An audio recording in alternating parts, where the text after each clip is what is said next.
All right. So let's just have a look at what we have done last week. We solved an important problem. So the first part of the lecture was about any equation of this type. So any first order differential equation which is not autonomous, so there could be a dependence on t. We have seen that there is a solution under some conditions. So I put a strong condition. We assume that f is C1. We have seen that we can do it with a weaker assumption, but C1 means once differentiable, and this is easy to check. So it's a function defined on U. U has n+1 variable because the first one is going to be the time, and the second one is a space. So it's a function on space and time with value in Rn. U is open, and the initial condition has to be in U. So we have seen that there exists a unique solution of this equation on a small interval of time. And it's an initial value problem because not only we need this differential equation, but also we have the initial condition at t0, which is x0. So we know that there exists a unique solution, at least on a small interval of time. And then I just mentioned, but I didn't work on it, but usually we can extend this on a longer interval of time by doing by small parts. So there exists a unique solution on a maximal interval of time. And we denote this maximal interval of time I for interval of x0 because the initial condition was at x0. And just for information, we say it's a global solution if it's true for all time. Then I introduced quickly the notion of semi-group. Why I had to introduce this? Because we all know these sets n, r plus, or this, not n, z and r. But these one are groups. You can go in both directions, while here you have only one direction, and the common feature is that they are semi-group. But if you don't like semi-group, just keep in mind these 4 examples, because this is the one we are going to use. And then I define a dynamical system, a very general definition. It's one semi-group, so one of these, for example, a set and a function phi, which is defined on both the semi-group, for example, the time, and the space, with value in M, and it has to satisfy 2 conditions. First, at time 0, we have the solution E of phi at time 0 is evaluated at x is a function of 2 variables, is just x. And secondly, we have this condition of we first apply phi with the first time and then at x, and then we iterate with the second time is the same as doing sigma 1 plus sigma 2 and x. And I was a bit confused about this, but in fact, it's simpler than what I had written. In order to give a meaning to this equation, it's only sufficient that phi is defined. So it means these 2 variables, and then these 2 variables have to be in W. Once it is satisfied, at least the equation is well defined. And we have seen 2 main examples. The first one is just iterated map. An iterated map are usually defined with this group or semi-group N or Z.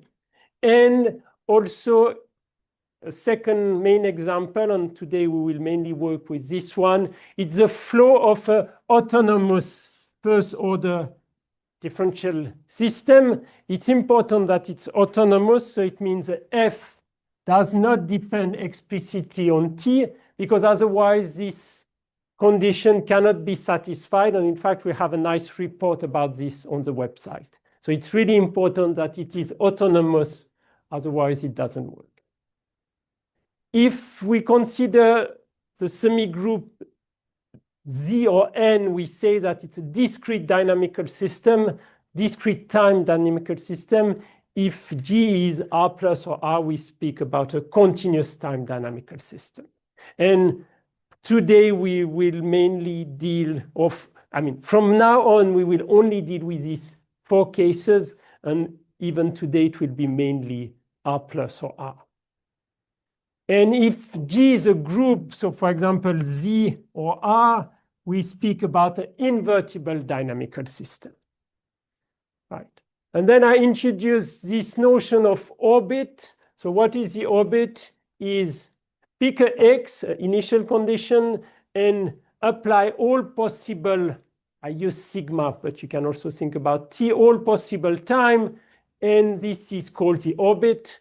And an important property of this orbit, which I mentioned last week, is that they cannot cross. Because if two orbits cross, it means they are the same.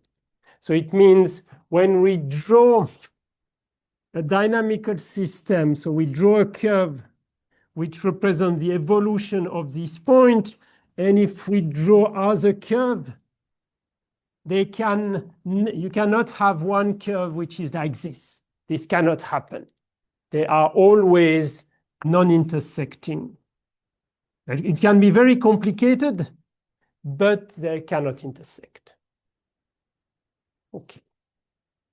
Do you have any question or remark? So let's continue. So I really encourage you to have some example in mind of a dynamical system, and probably some are very simple. There are some examples in the notes. You should always base your feeling or your way of understanding on some concrete example. All right, and I will do often some pictures like this. So the first definition for today is about fixed point. We know what is an orbit. So we define X. So I'm always in this setting. I don't, in the notes, I have written the assumption all the time, but I have a dynamical system, and the definitions are always related to this dynamical system. So X is a fixed point of the dynamical system GM phi. It's a fixed point if the orbit is simply the point X. So it means when you look at the evolution, you don't move away from one point. This is called fixed point. We also call it a stationary point. And also equilibrium point, depending on the context. So we already mentioned this in the linear case. Okay. And still in this definition, now an orbit, gamma of X, is periodic with a period capital T.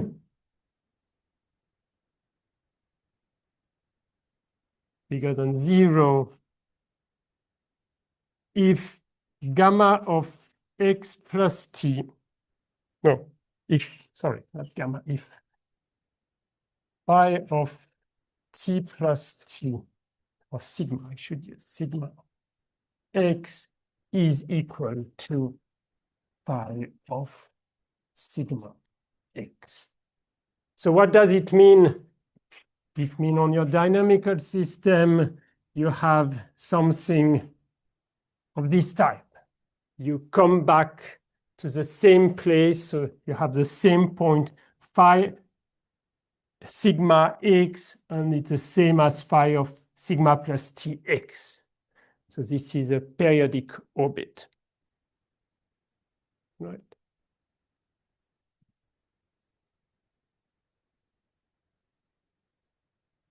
And so we also say that so you can observe that a point is a kind of degenerate periodic orbit because we always stay at the same place. They are not very different. So we also say that periodic orbits, this is just a word, are closed. Closed orbits.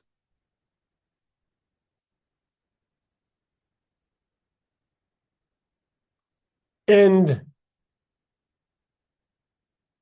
Of course, if gamma, so an orbit, if the orbit gamma, I use gamma for an orbit, if the orbit gamma is not periodic,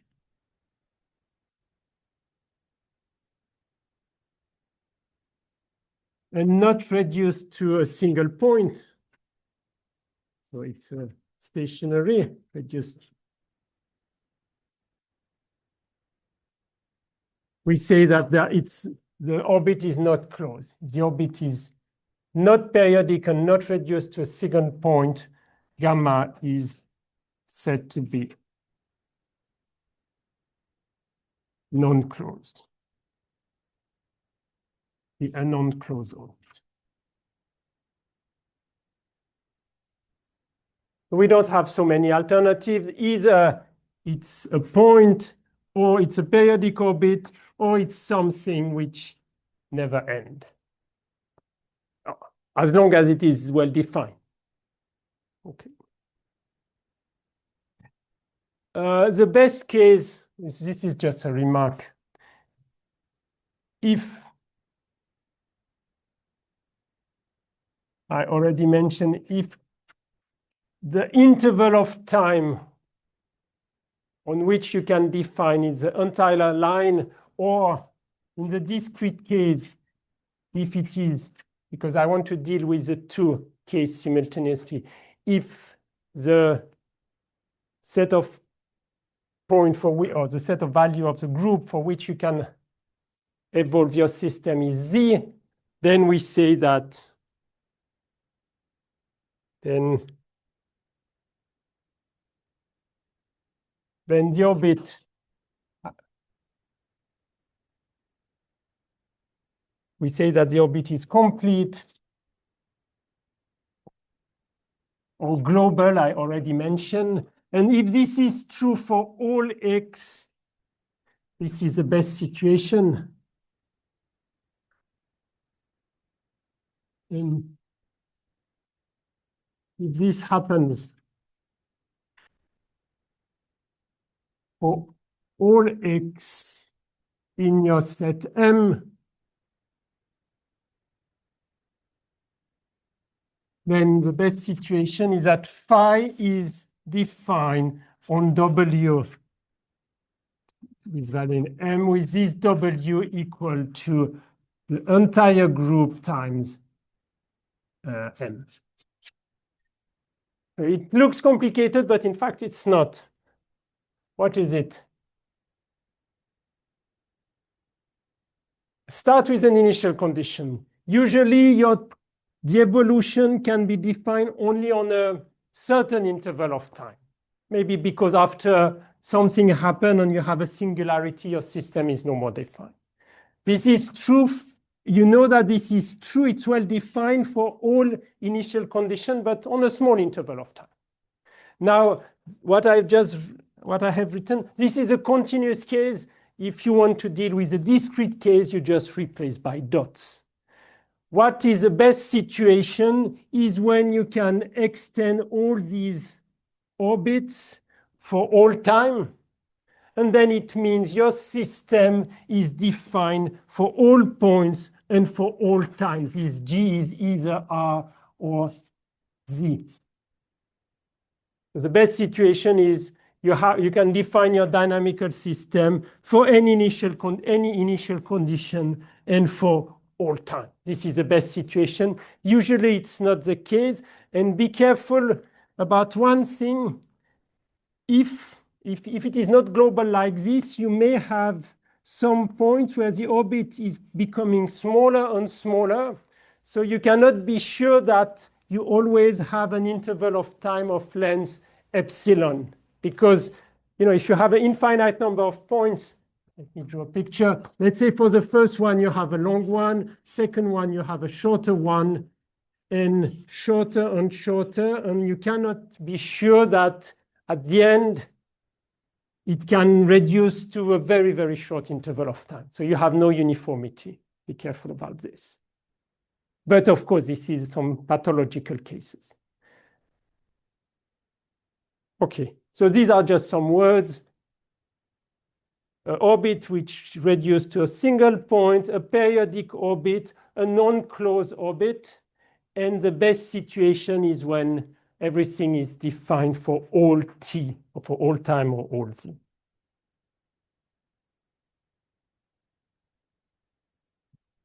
I also put some pictures in the note. It can help. So you can find many on internet. A small lemma which is interesting. No, before the lemma, I needed to define what is invariant subset.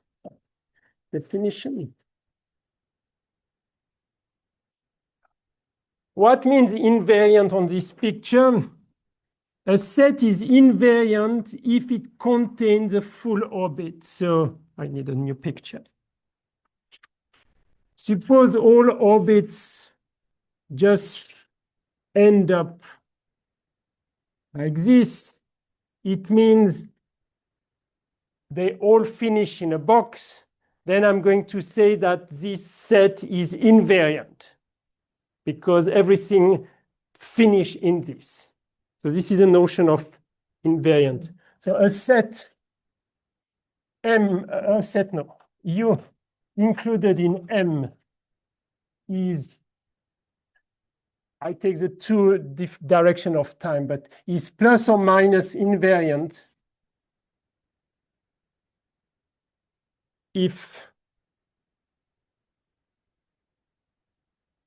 X is included in U for any X inside U. So what does it mean? As I said, I either look at future time or back the time going to the past. It's invariant if whenever you start in U, you stay in U. So this is the orbit for positive time or the orbit for negative time. And it is invariant. U is invariant without specifying the direction of time if gamma of X is inside U for any X in U. So in this case, we can go in both directions. So this is plus or minus invariant if we distinguish past and future. If we don't distinguish it, we just say invariant. So invariance means orbits stay inside the set. And now there is a small lemma which can be done even by first-year students. You just need to think about the definition.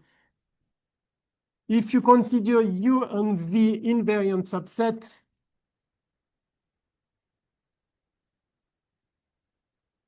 of M,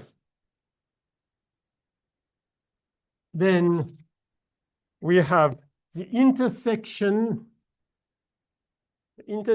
of U and V, the union, sorry, this is a bit strange, but it means the union of U and V.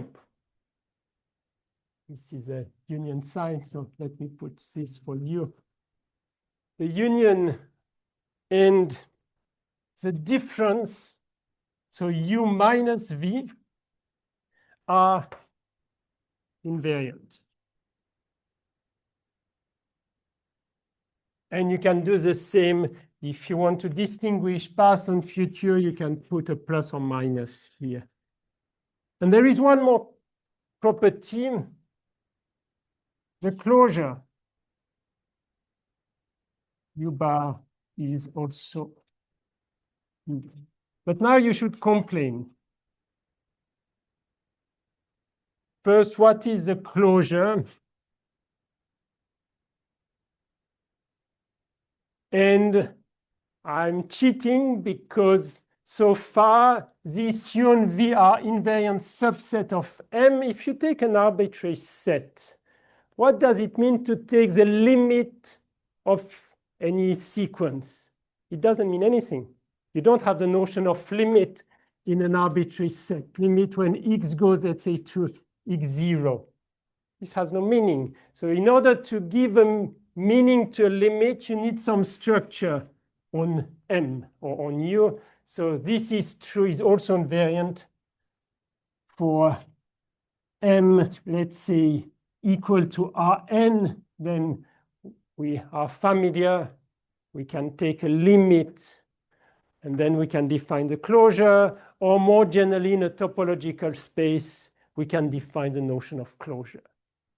But I just wanted to stress that if you think about it, an arbitrary set, it doesn't mean anything to an arbitrary set. What means that two points are close to each other?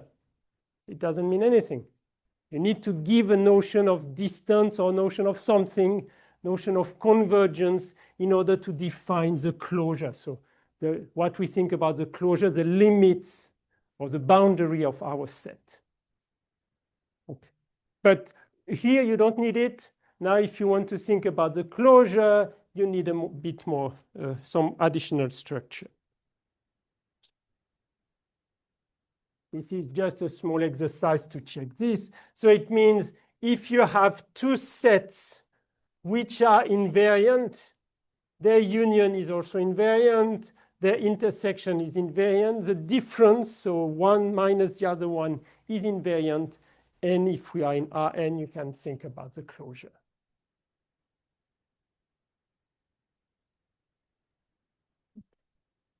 Now, suppose we have orbits which can be extended to infinity. So suppose that I of x is R. It's natural question, what happens when you move? So this is the initial point. It's natural question, what happens when t goes to, or sigma goes to infinity? Do you go away? Do you stay inside a box? Or what happens? This is a natural question. And you may have something quite complicated. For example, starting here, I can have something like this. Going further and further away, but still coming back from time to time to a certain point. How do I call this region? There are several notions that are quite natural when you can extend your dynamical system to time going to infinity. So the question is, if x is in M, initial point, and I of x is, let's say, R or N, if we want to deal with, or Z. What is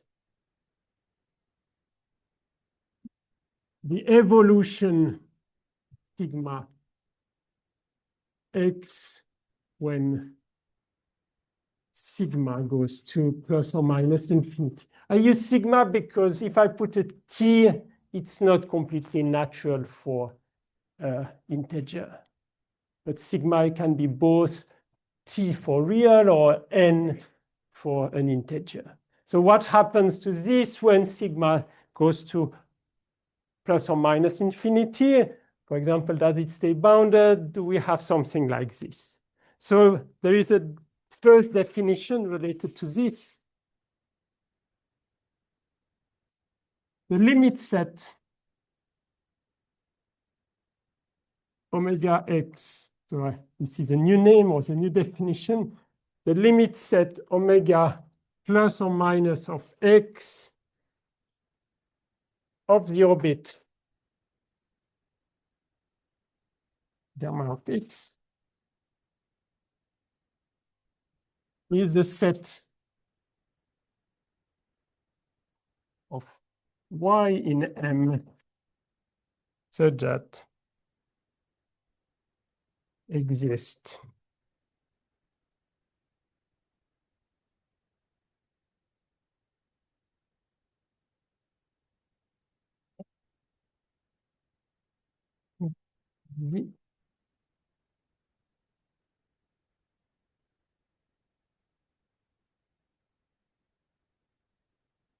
I will explain limit when n goes to infinity.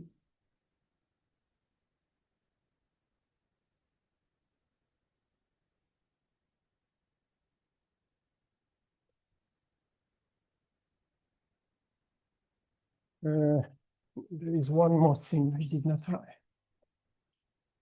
I will explain this, but if you have the second picture in mind, it explains it. Where 1 sigma n goes to.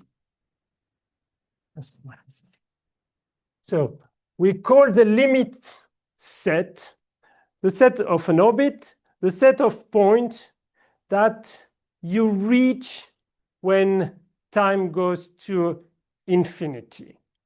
It doesn't mean you arrive exactly at this point, but it means you approach closer and closer.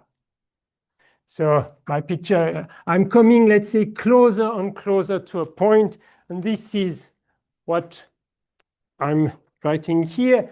So it's a set of points so that there exists a sequence of time. There exists a sequence of time. It's not all the times, but there exists a sequence of time where, and this sequence of time has to go to either plus infinity or minus infinity, so that when you take this sequence of time and you let your system evolve at this precise time, the limit is y. So it means exactly this. This is, let's say, y. I'm coming closer and closer to y at okay, so this is the idea. Y would be a limit set of this orbit if we approach it by successive time with the time going to infinity. Of course, if a very special case is if we approach like this. If we just approach y always, this is also a limit point. This is the easiest case.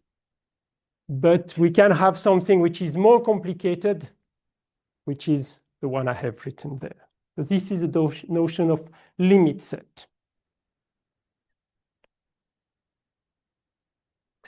And again, you could have complained, I'm not in the most general case because I Professor? put it. Yes. I think it's n goes to infinity, not sigma n. No, it's correct. Here it is n, but the other one is, you know, what could happen if you don't take sigma n going to infinity? You could take a family of points which accumulate to just a finite value, which is not what we want. We really want that this is for large time. So we don't want to have an accumulation of sigma n just to one point. I want the sigma n going to infinity. So the time has really to move to infinity. And, you know, it's like, suppose I take R, I have a sequence of time like this. So this is sigma 1, sigma 2, sigma 3. They don't have to be periodic. Sigma 4, this is the idea. We take a sequence going to infinity. So no, it's correct. It's sigma n going to plus or minus infinity. Okay, thank you. Welcome. So you are online. Good evening. Yeah, you should complain. I'm not in the general case. So I've been careful in the notes in order to have the notion of limit. Again, M, and this is most of the time the case, M has to be a subset of Rn or a topological space if you want to be a more general. So just for information, but we can keep in mind Rn because it's general. So now we have this notion of limit set. And you can observe one thing. I told you last week, I didn't recall it, but this notion of gamma x does not really depend so much on x.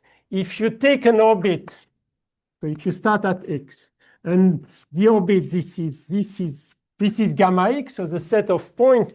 If now you take a y on this orbit, this is also equal to gamma of y, because gamma of y would be exactly the same trajectory. So it means we observe that, as I said, this gamma of x is the same for any point on this orbit, but the same is true for this limit set. This limit set depends not really on X, it depends on the orbit itself. So just a remark.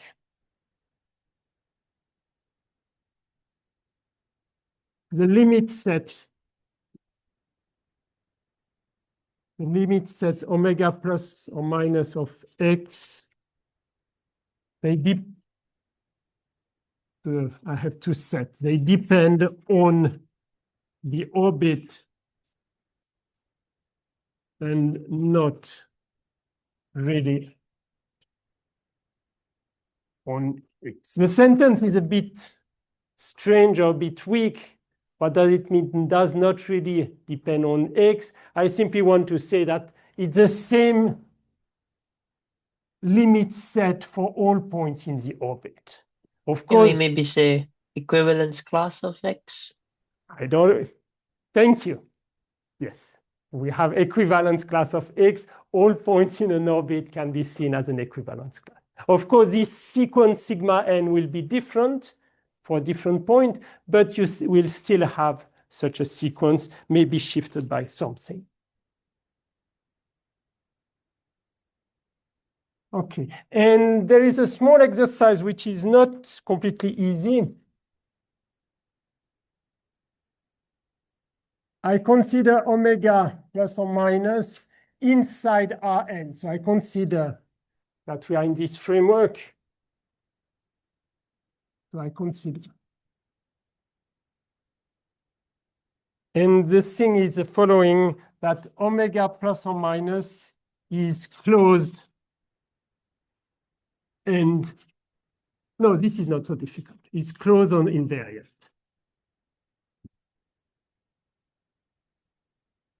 Invariant is almost by definition closed. You just need to think about it. On the other hand, the next lemma is more difficult to prove. If, I will make a picture. If the orbit is a forward orbit or backward orbit, is contained, this is interesting, is contained in a bounded and closed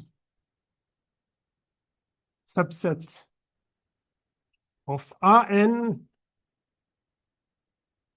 then this limit set omega plus or minus of X are non-empty. They are unconnected.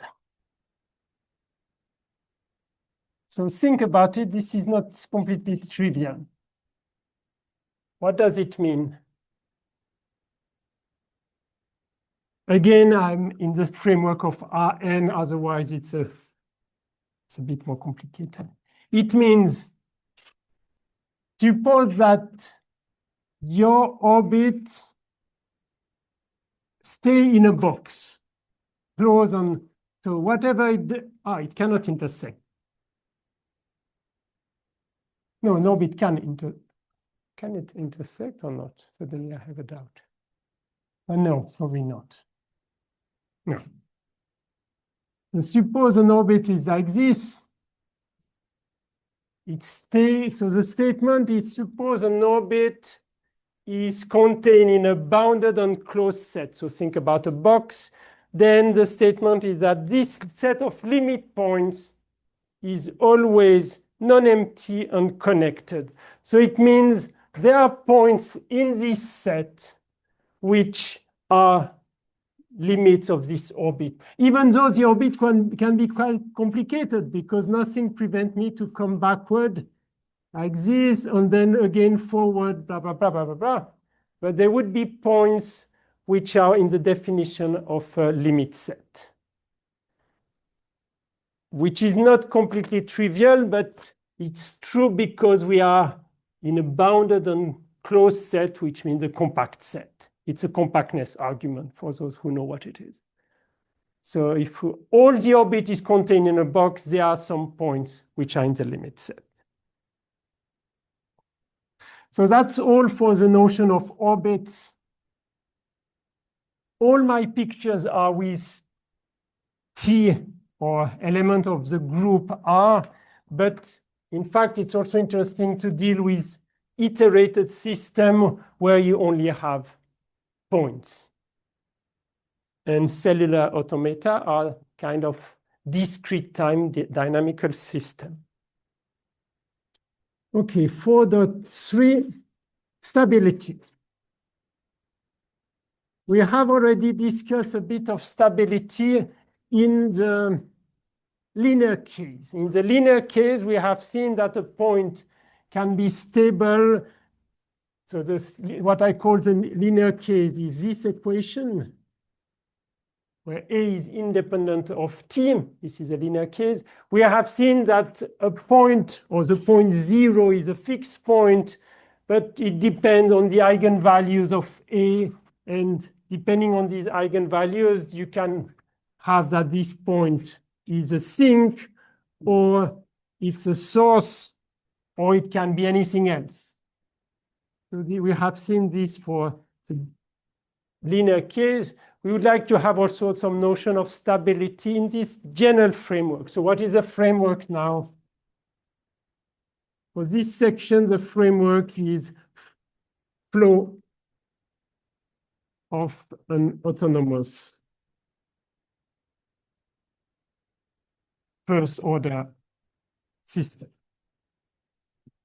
So it's what we have studied in the previous chapter, but I assume that it's autonomous, otherwise it's not a dynamical system. And I will consider stability towards the future. So it means T is going to plus infinity, because if we reverse the direction of time, we have seen that the opposite things happen. So if something is going to, in this direction for time, going to, let's say, plus infinity, then it would probably go in the other direction for time goes to minus infinity. So I need to decide, and I'm looking towards the future, right? But of course, you can do the same for the past. So we consider such a first order dynamical system, which is x dot of t is f of x of t. This is the most general one. And I will assume that f is k times differentiable on M with value in Rn. So it's autonomous, so it's only defined on space. And k is any integer bigger or equal to 1. I need at least 1. This is what I recall at the beginning. And in this framework, observe that a fixed point. So I define a fixed point as a point where the orbit is just one point, that a fixed point satisfies x dot of t is equal to 0 for any t. No. Is it true? Yes.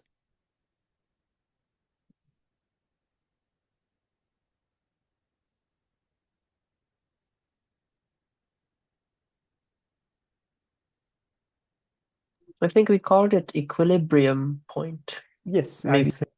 Thank you. But I said before, fixed point, equilibrium point, and stationary points are the same. There are 3 different names for the same thing.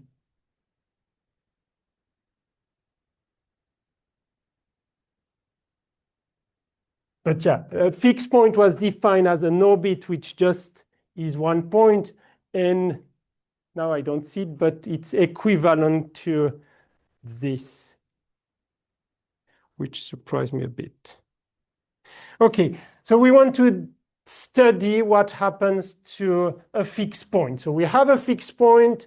We are not in the linear case. The linear case was already studied, but we are in a more general case.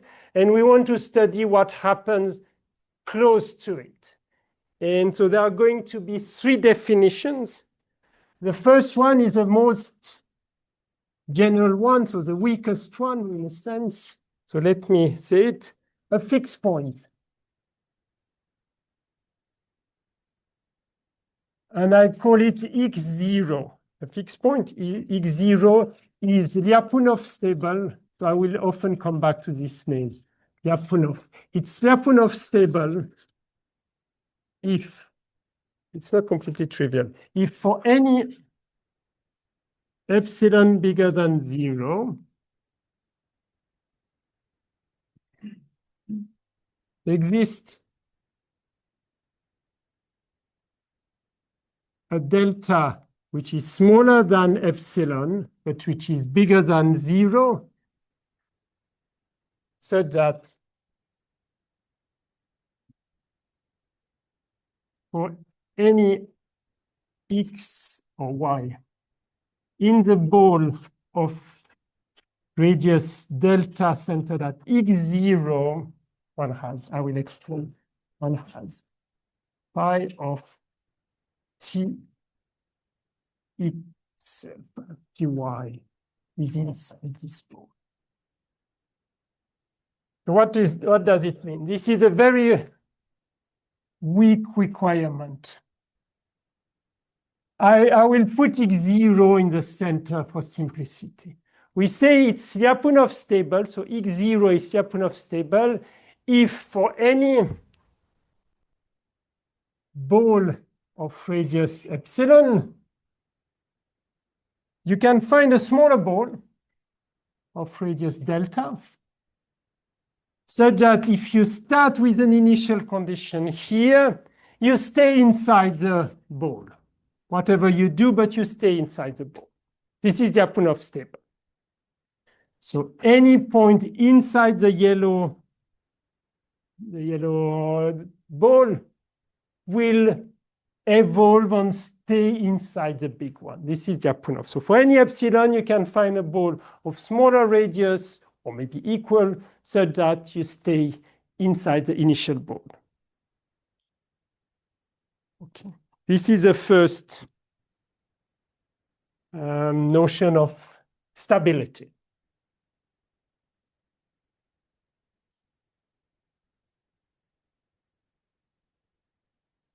Now, this is not always sufficient because it doesn't mean that I will finally converge to this point. I may stay forever in the slightly bigger ball.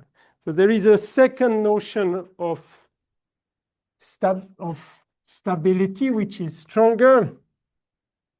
A point x0 is asymptotically stable. Asymptotically stable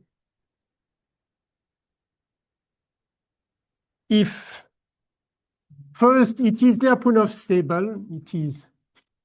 So the first condition is satisfied, is Lyapunov stable, and there is a second condition, there exists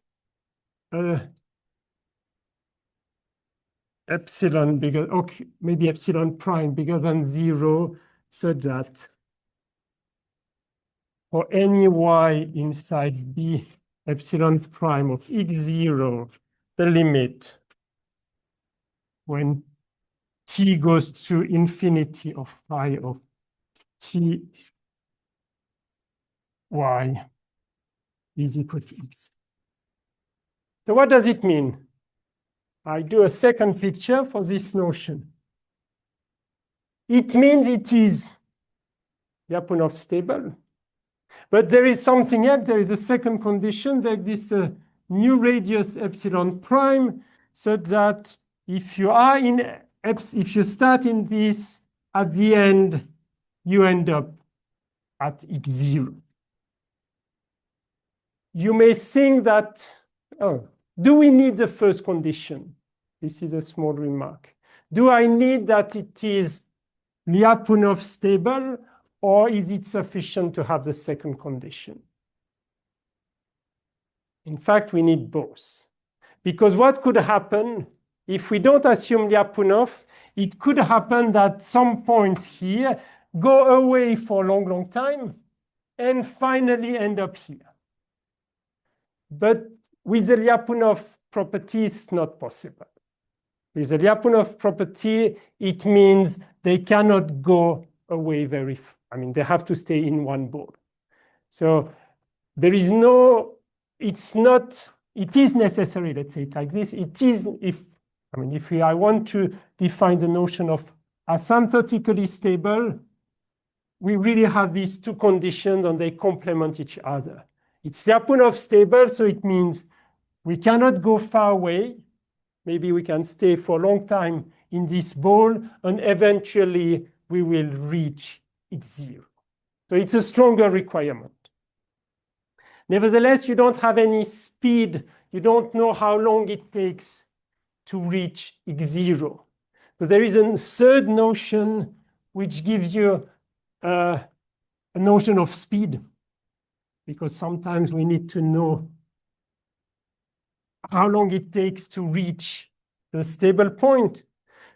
So the last definition of the third definition is a fixed point x0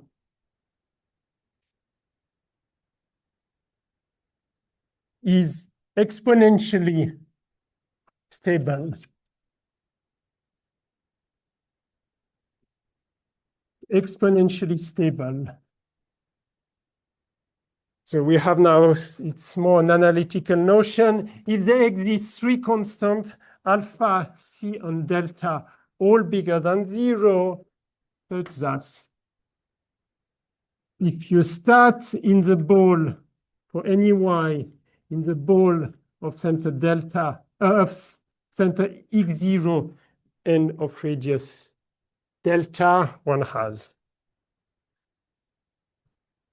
the difference between phi of t y minus x0. So I take the distance between, we are in Rn now, we are in the framework of Rn. So this is a Euclidean norm. This is smaller than a certain constant c times exponential of minus alpha t times the difference between y and x0. So this is much more precise because it gives you a speed at which this is decaying, right? It depends on this constant, but this constant is independent of y times this exponentially decreasing term times the distance between y and x0. And this, by the way, this distance cannot be bigger than, so in fact, it's upper bounded by delta, or it's even a strict inequality. So we have a good control on how fast we converge to, or how fast this converge to x0. So you can observe that this exponentially stable condition implies this one. There is an implication because this is not possible. You are converging to x0. So we have these three notions of stability. Now you can wonder, oh, we are in the dynamical system given by this equation.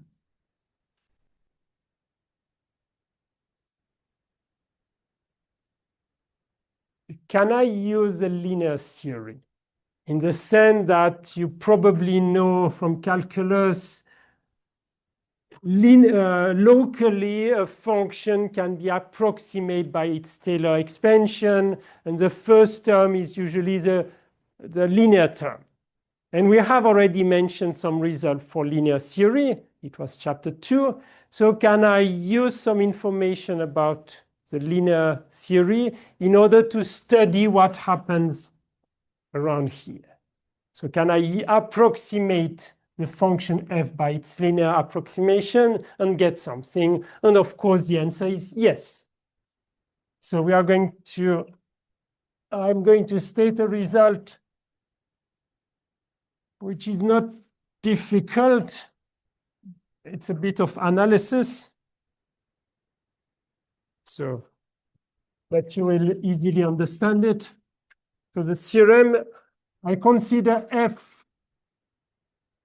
Of course, I need at least of class C1 in order to differentiate C1 of M Rn, and I'm in a Euclidean space, so M is in Rn, and let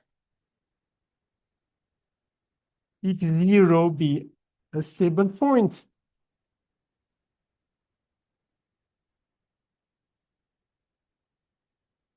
Or stable or fixed point, I call it fixed point. A fixed point. If what is, no, we have plenty of notations. What is this? This is a Jacobian matrix. So if you are first year, first semester, you will learn this in second semester. Remember, f is a function of n variables, so you can take derivative of this function with respect to all variables, and you can generate a matrix. So because a function of, I just make a parenthesis here. Remember, a function with value in Rn, f is from M to Rn, but it means that you can think about f as n functions, because with value in Rn, it means you have n functions, and each of them is defined on M with value in R. And this M is a subset of Rn. So you have n functions of n, each of them of n variables, you can generate a matrix. So if this is called the Jacobian matrix,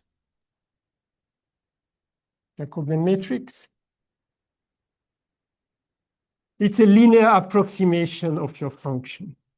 So if this Jacobian matrix evaluated at x0 has only eigenvalues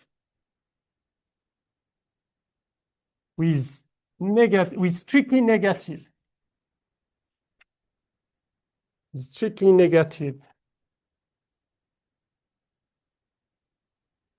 real part, then if it's strictly negative, then x0 is exponentially stable.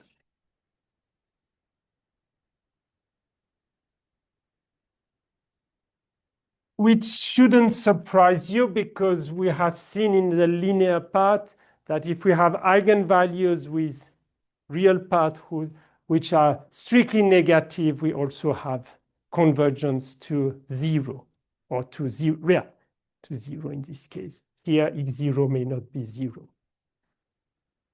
There is a second part of the statement. If it's not strictly, you can also get something. So it means the linear part drives your system, because this is a linear part. If you look at the eigenvalues, you have the behavior of your system around this point. If all eigenvalues have strictly negative parts, it's exponentially stable. Do you have any question or remark? I'm looking at the screen here. Any question? Or in the room?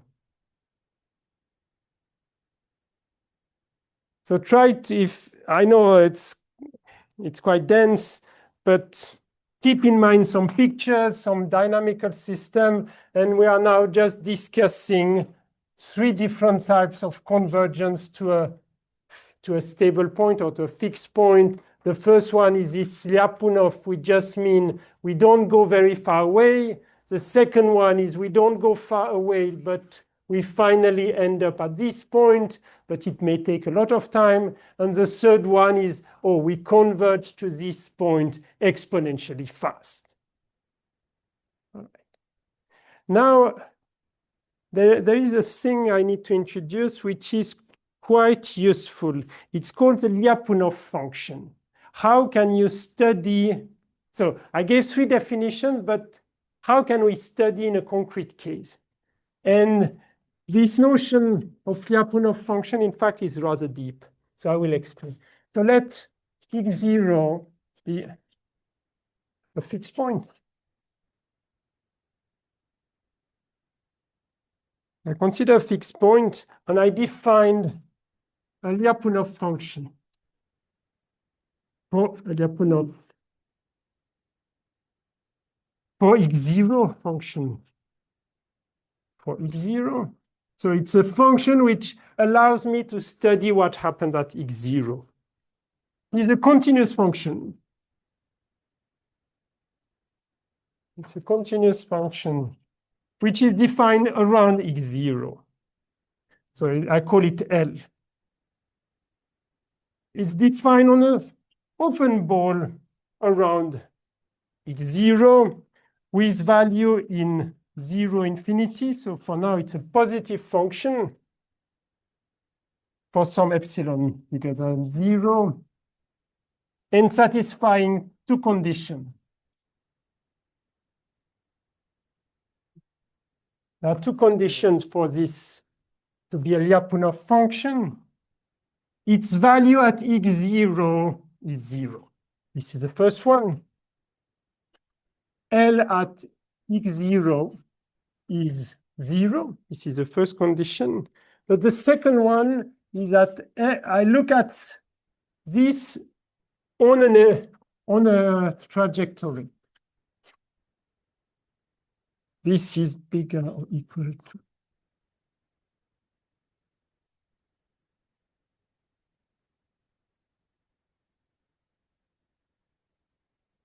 Well, and so it's for any T2, it's more like strict. Yeah, strictly bigger than T1. And I assume that this belongs to this ball, B epsilon of x0, and this one also belongs to B.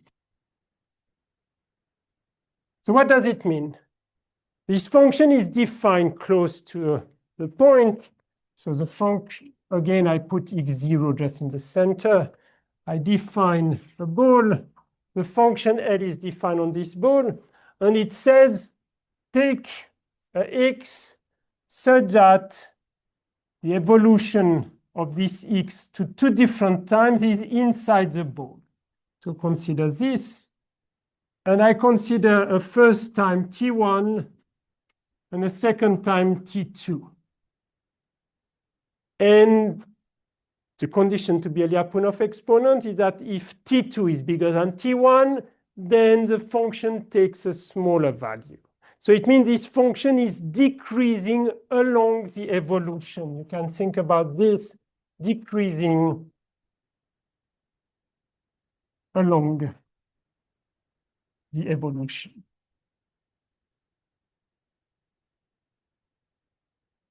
This is an important concept. I told you it's a rather deep concept. You are looking for a function which has a special property along the evolution. Here, it's simply that it decays. If you take 2 successive times, the value of the function is at a smaller time, it's bigger than at a longer time. Right. This is a definition of a Lyapunov function. So it decays along the evolution. And as I said, this is used in fact, if you look or if you think carefully about it, it's used at many places. It's a kind of observables which decay along the evolution. And what can we do with this? So far, I just gave a definition, but it has to be useful. So there is a theorem about this. Let x0 be a fixed point. And I consider L a Lyapunov function. for x0. So I assume that I can find such a function. Then x0 is Lyapunov stable. So if you can find this function, it means we are in this case where all trajectories stay inside a ball. So this is the first condition of stability. And I can even say more. If here we have a strict inequality, instead of just inequality or equal, if the inequality is strict and the inequality is this one, if this inequality is strict, then x0 is asymptotically stable.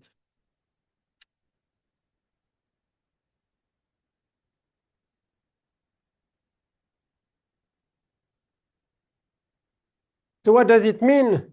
It means if you're able to find such a function which decay along the evolution, if the decay is not strict, you already know that you have this Lyapunov stability.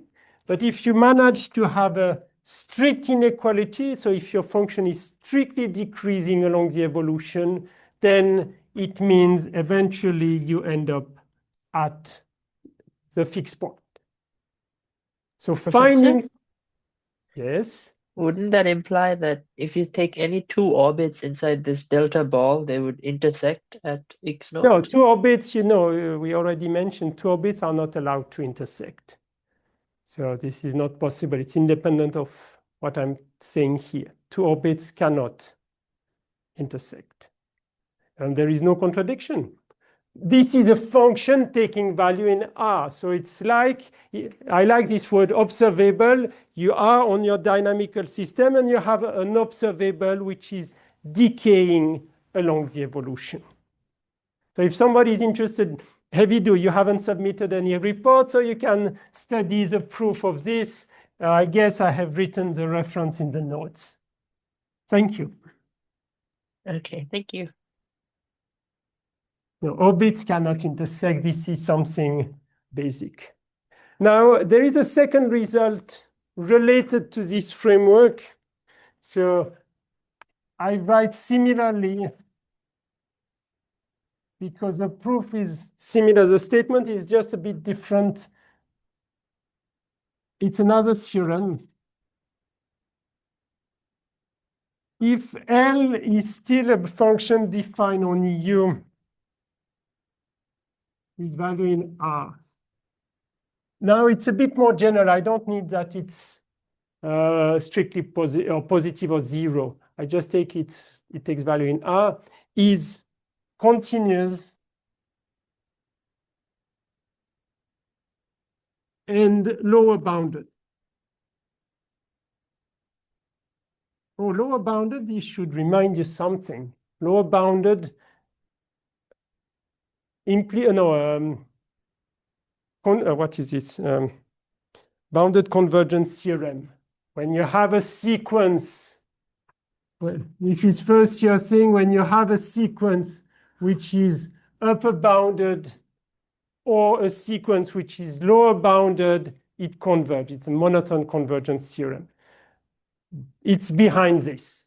So if we have a function L which is lower bounded, it means lower bounded means L of x is bigger or equal to a constant for all x, for all x.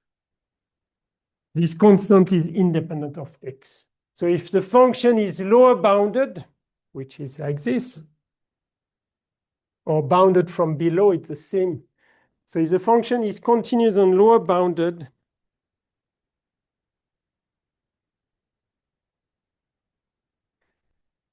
and if, okay, so my statement is not very good.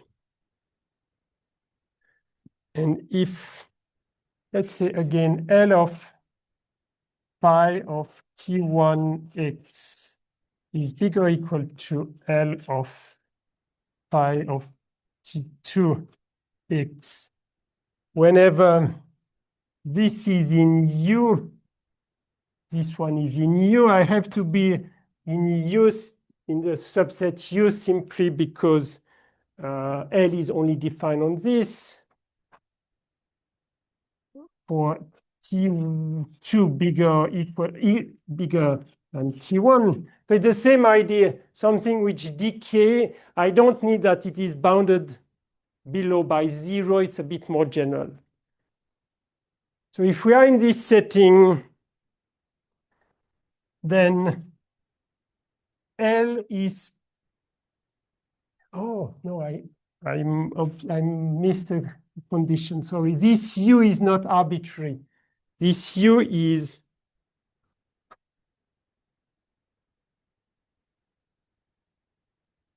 this U should be closed, I guess.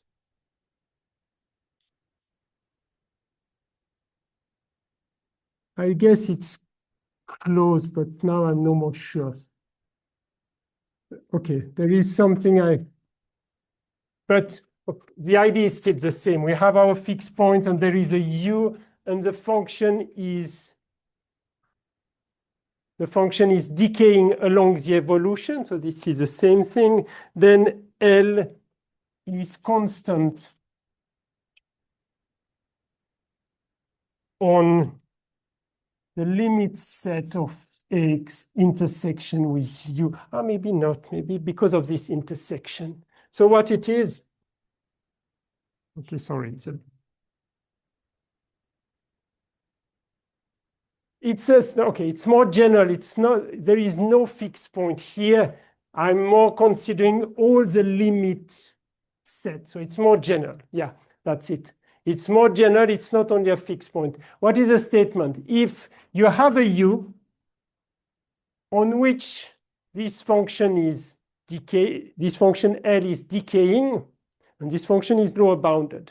And if in this U you have part of a limit set, then it says that this function is constant on this part of the limit set. So it means this is useful because it allows, if you find such a function which is decaying along the evolution, it allows you to get an information about where is this limit set because L has to be constant on this set. So if you look at the place where L is constant, you have a chance to find this limit set. And I wanted to mention this because it has some applications. So yeah, it's a bit different from the previous application. The previous application of a Lyapunov function is just the stability of one fixed point. The second application of this idea is we still have a decaying function and along the evolution, and then we know that this function has to be constant. The proof is not trivial.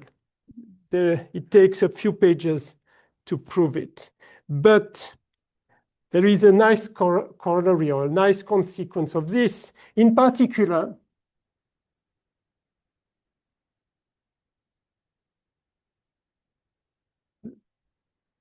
if L is differentiable, so far I just assume that the function is continuous, but suppose it's differentiable. What does it mean, this condition? It gives you an information about the derivative, because this is a decay. So far, I haven't assumed that it's more, I have not assumed that it's more than continuous, but if it is differentiable, then this condition here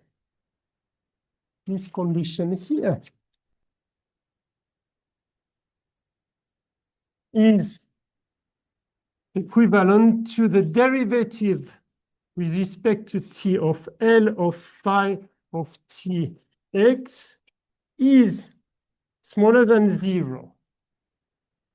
Okay, just look at this condition. If it is, the only thing is you may not have differentiability, but if you have differentiability, that's it. But now, if you have attended calculus 2, you can compute this. It's a composition of functions.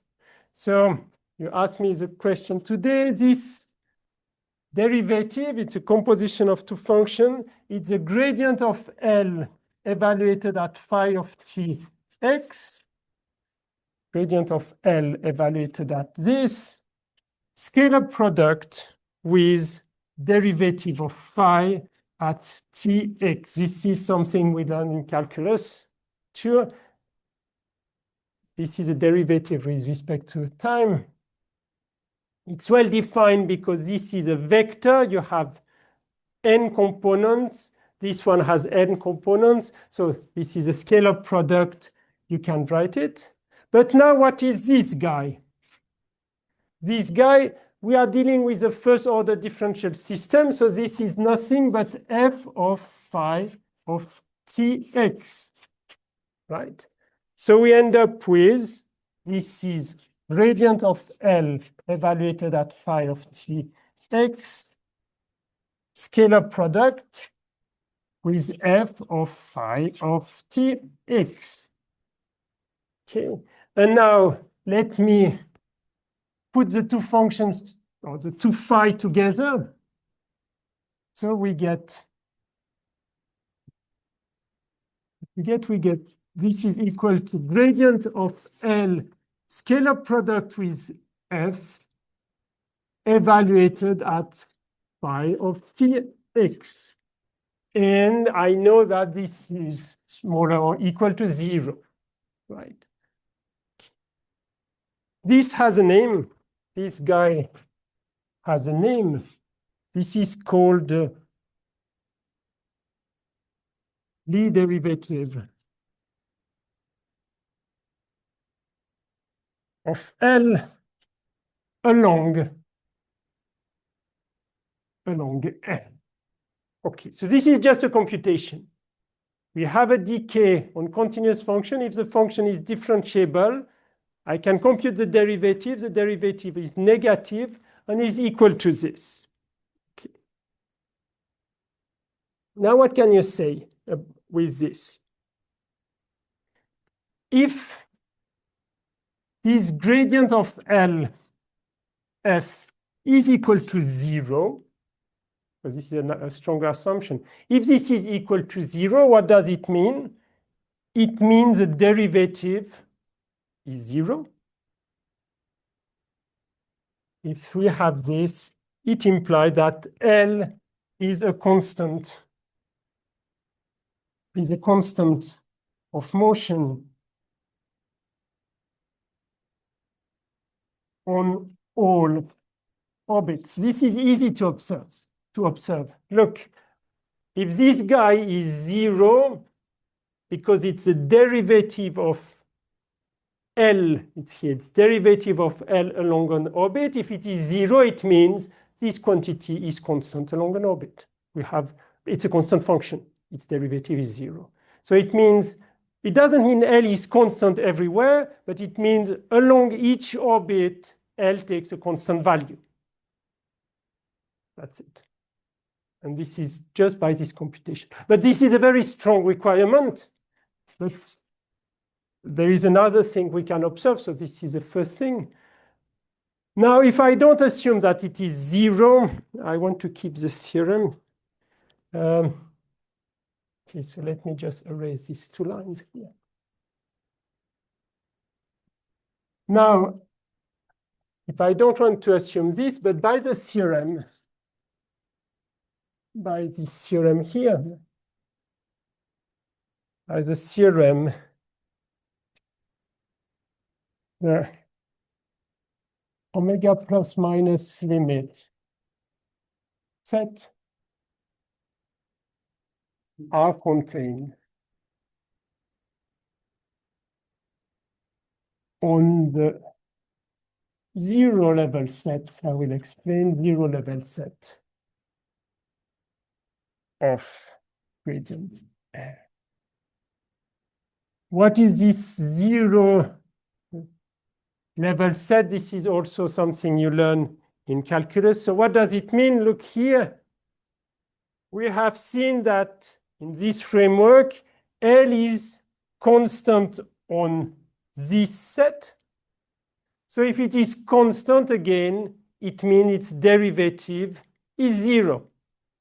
So it means this zero level set of set, it is a set of y such that this gradient L dot f evaluated at y is equal to 0. This is a zero level set. This is a place where the function takes a 0 value. Because it's constant on this limit set, its derivative is constant, is 0. So what we should keep in mind, Lyapunov functions are useful. It's something interesting because it's a function having a specific behavior along the evolution. And if this specific behavior is precisely a decay, we get that either we get some information about the stability of a fixed point, or we get some information about these limit sets. And it's also related to constant of motion. So they are quite important things. All right. With this, we finish chapter 4. Is there any question or remark? Yes.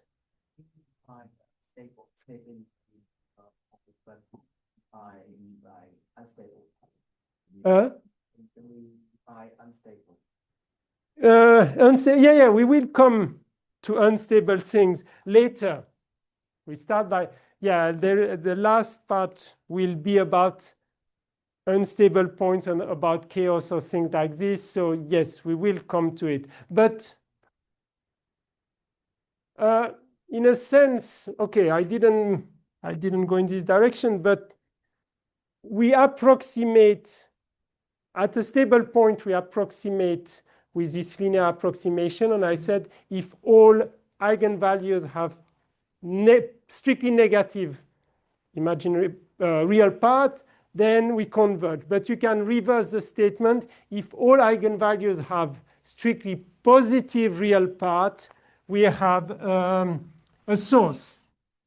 So x0, of course, it's not linear, but we still approximate this by the linear theory. And we have seen if all eigenvalues have strictly negative, we have this behavior. But it's the same argument. If all eigenvalues have strictly positive real parts, then we have a source. It means this point here is completely unstable. As soon as you go away from it, you leave. So this is really, this is a stability in the other direction. The stability, I mean, the linear approximation, you have this information.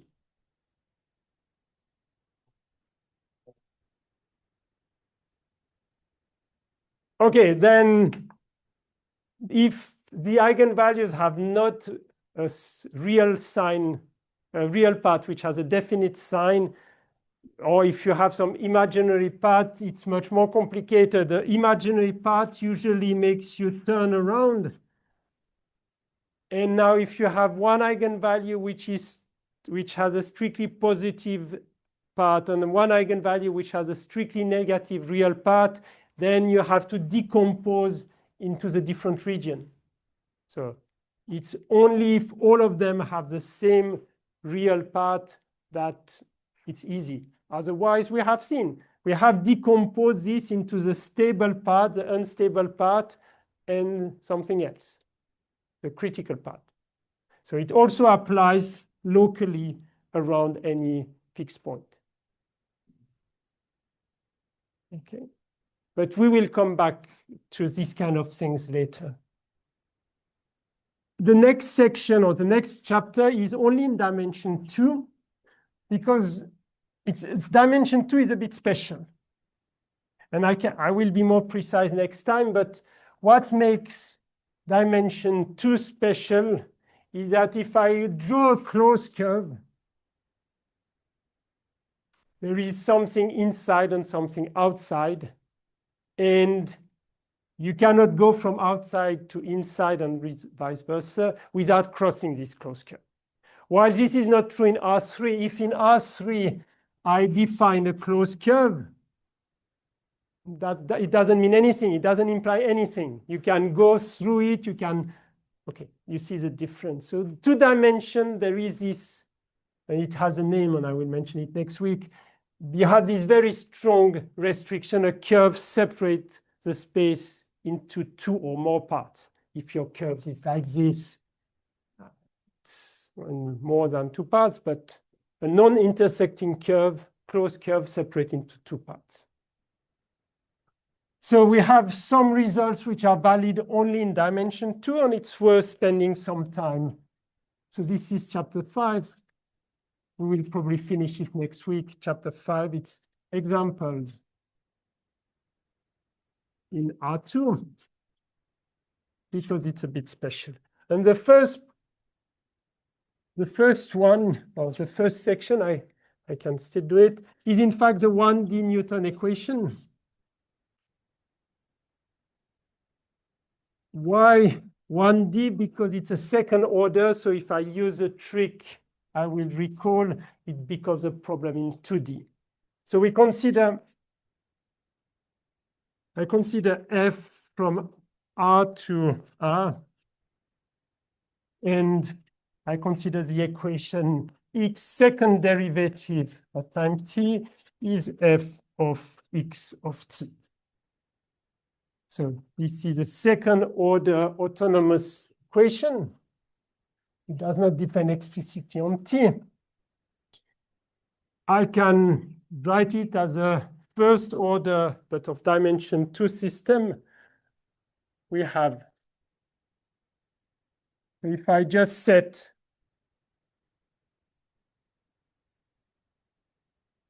if I consider x of t and x dot of t, I consider it as a vector. Now I take the derivative with respect to t of this vector.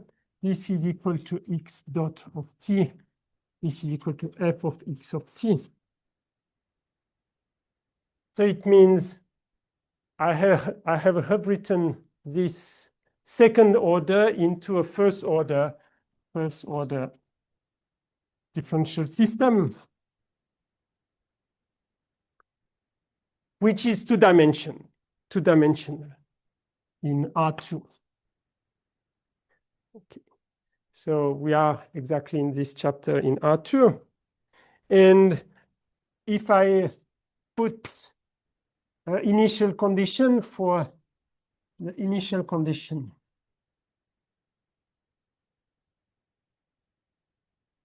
now it's a vector. The initial condition is x0 and x dot 0. So for the initial condition, which is a vector, now we know that there exists a unique solution, at least on a small interval of time.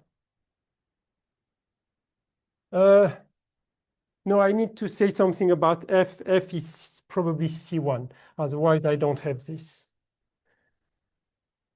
F C1. I need some differentiability of f. Then there exists a unique solution.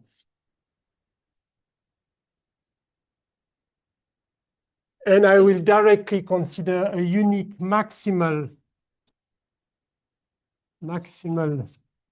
solution on an interval I, and I need to specify x0 dot. This is the initial condition. So we have such a maximal solution by what we have seen in chapter 3. Okay, and by the way, the points x of t, x dot of t are called points in the phase space called points.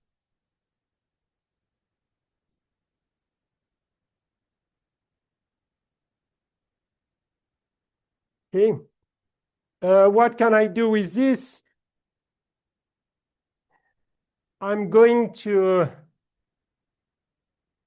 use the previous idea about Lyapunov function or constant of motions.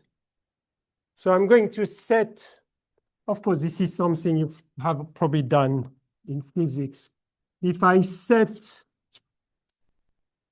define this quantity, the function which is taking this variable square, and I set u of x is minus this integral x0 to x f of xi dxi.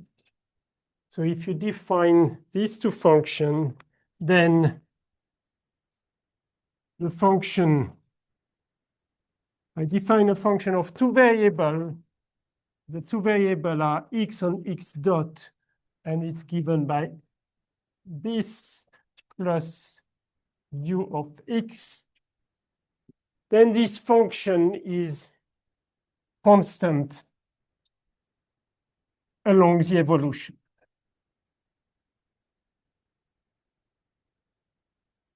Let's check this, and this is the final thing we are going to do.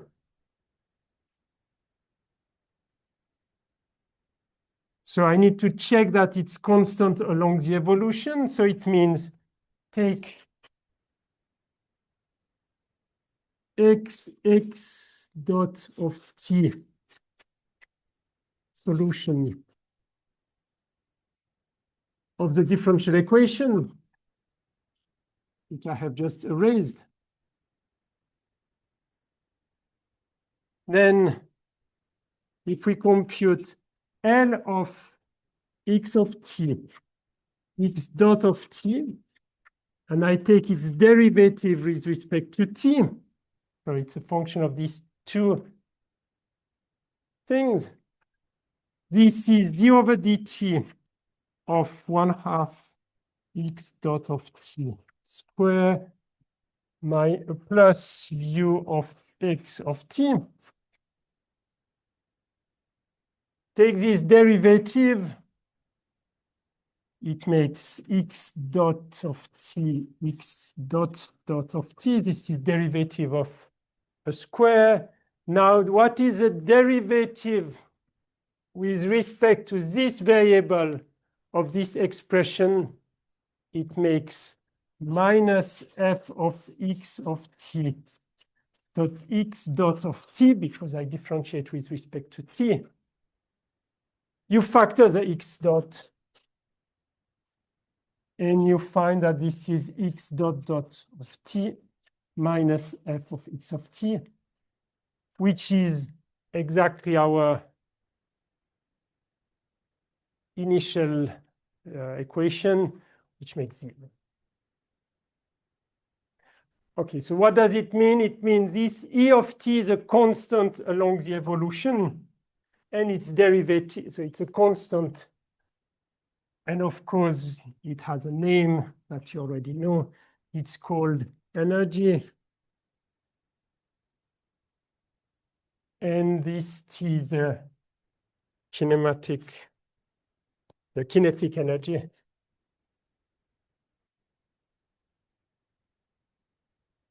And this one is the potential energy. This is true for any f of class C1. And I mentioned in the notes, probably if you are a young student, so first, second year, there are a few exercises related to this in the notes.